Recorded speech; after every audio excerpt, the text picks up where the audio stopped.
Donc voilà l'aspirateur. Il est livré avec plusieurs embouts. Donc on a un embout classique comme ça, avec une brosse sur le dessous. Ensuite, on a un petit embout comme ça. Un autre avec une brosse ici. Un dernier adaptateur là. Et une partie du manche. Alors tous les embouts, bien entendu, peuvent se placer ici, là, sur les pieds. Ok, là. Sur les 4 pieds, on peut les mettre. Et on peut aussi les positionner ici, là, en haut. Voilà. Ça, c'est assez pratique pour les ranger. Alors, au niveau du fonctionnement, ici, on a un bouton marche.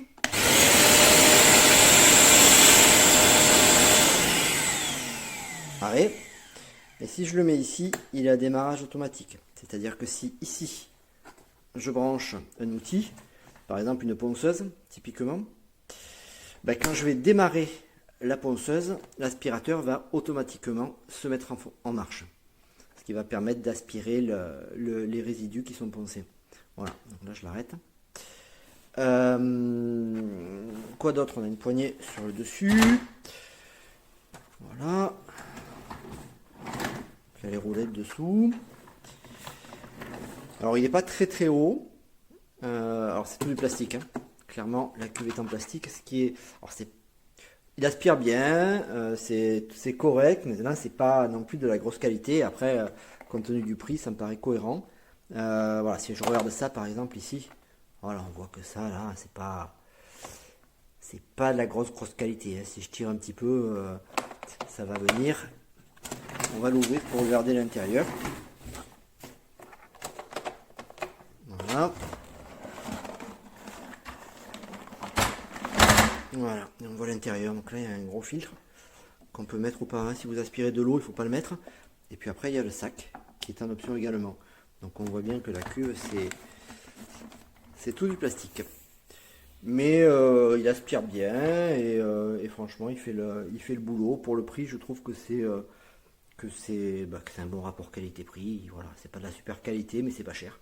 Et on en a pour son argent.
Ancora più facile.